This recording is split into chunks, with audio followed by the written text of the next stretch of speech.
Assalamualaikum warahmatullahi wabarakatuh. Bismillahirrahmanirrahim. Alhamdulillahirabbil alamin. Wa bihi nasta'inu ala umuri dunya waddin. Wassalatu wassalamu ala sayyidina Muhammadin sayyidil mursalin wa ala alihi wa ashabihi ajmain. Wala haula wala quwata illa billahil azim. Rabbi shrah li sadri wa yassir li amri wa hlul 'uqdatam min lisani yafqahu qawli, amma ba'd. Yang saya hormati Bapak Ketua Umum PBNU, Bapak Kiai Haji Khalil Saquf. Yang kami hormati Bapak Wakil Ketua Umum, Bapak Kiai Haji Zulfa Mustafa.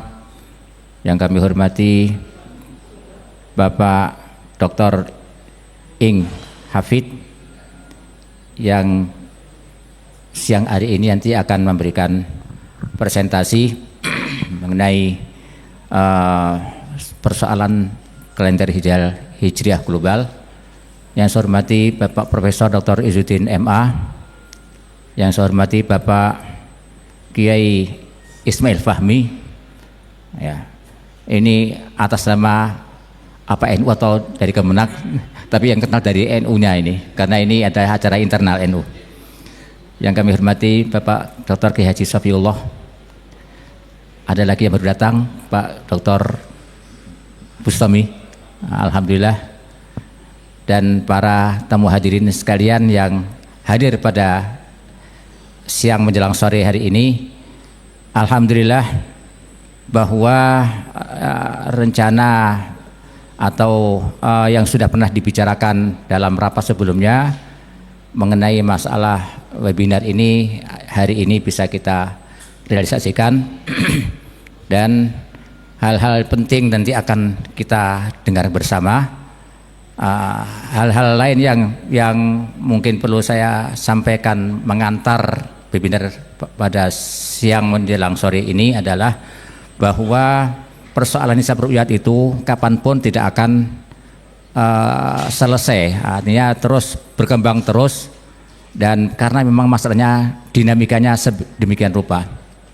Saya kasih contoh fikih zaman dulu ya, fikih klasik ini, masalah-masalah hisab ru'yat itu juga dibicarakan sedemikian rupa. Para ulama yang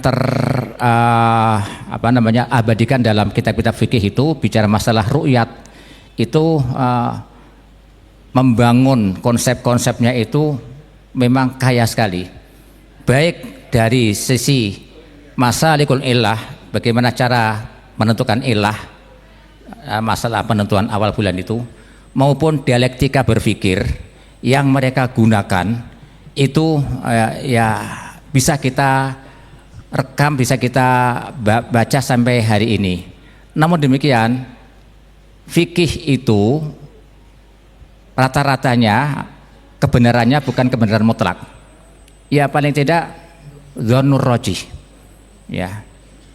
Lain dengan akidah. Kalau akidah itu yakin 100%. Tapi kalau fikih dzon, ya di atas rata-rata, di atas. Kalau syak itu 50-50. Tapi kalau dalam masalah fikih nggak ada yang sampai pol sampai 100%, kecuali kalau itu memang ada hadis yang mutawatirnya.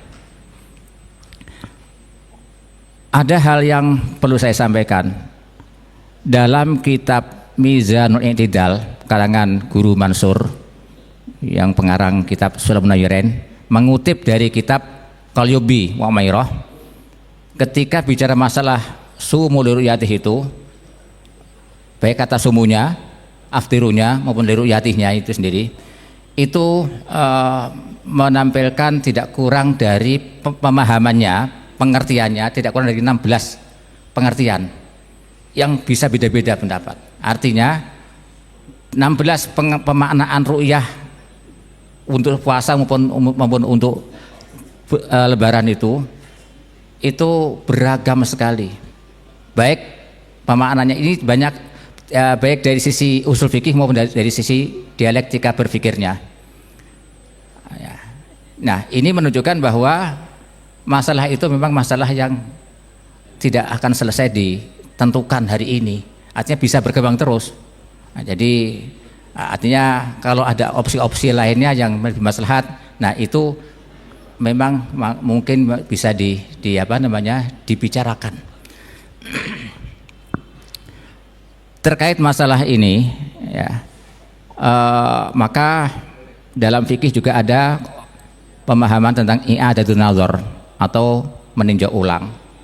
Ya. Meninjau ulang itu, tapi sejauh hal-hal yang sifatnya ini dialektika berpikir, ya. Karena saya ingin mengutip masalah kaidah-kaidah taghayyurul ahkam. Taghayyurul ahkam bitaghayyuril azminah wal amkinah wal ahwal wal bi'ah dan sebagainya, itu bahwa hukum itu bisa berubah karena perubahan situasi, kondisi, lingkungan dan sebagainya. Itu ahkam yang bagaimana? Nah, kalau kita belajar masalah itu bukan hukum sembarang hukum, tapi hukum yang ada. Kalau kita baca telusuri dari kitab-kitab kaidah fikih, kaidah usuliyah, maka itu al-ahkam ay al-mabniyah alal urfi al maslahah. Hukum yang dibangun atas dasar uruf dan maslahah itu yang bisa berubah. Tapi kalau hukum yang dasarnya hadis, bahkan kawaid fikih itu, bolehkah kita istimbat hukum hanya dengan kaidah fikih? Nah, ini masalah ini. Karena kaidah fikih itu bertingkat-tingkat. Ada kaidah fikih yang sifatnya mujma' alaih, ada yang sifatnya mukhtalaf bainal madzhab, ada mukhtalaf fil madzhab. Nah, itu paling rendah itu. Nah, jadi kaidah fikih ada kaidah-kaidah fikih yang muncul di usul fikih. Ya. Itu dikatakan kaidah fikih tapi di usul fikih. Karena apa? Karena itu kaidah fikih yang diambil, yang diangkat, dielaborasi dari hadis-hadis Nabi. Nah, kalau itu sudah qat'i seperti itu. Nah, kaidah fikih yang lainnya ada kuncinya. Kalau kita misalnya menemukan kaidah fikih yang diawali dengan kata istifham, dengan huruf istifham, hal itu pasti kaidah fikih yang mukhtalaf. Ya. Misalnya halil yaktadil fasad, ya itu kan ada hal-hal semacam itu kaidah fikih yang mukhtalaf, yang penggunaannya, kualitasnya tentu tidak sekuat yang tanpa itu atau yang mujma'. Nah, kaitan dengan ini, webinar pada siang menjelang sore ini mengambil tema mengenai mengapa Nahdlatul Ulama tidak menerapkan kalender hijriah global. Sebetulnya masalah kalender hijriah global itu manfaatnya banyak sekali kalau kita bisa menyatukan.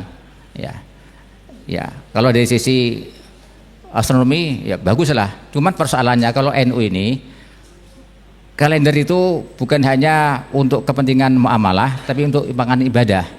Jadi ketika masalah ibadah, maka kehati-hatian para ulama ini ekstra hati-hati.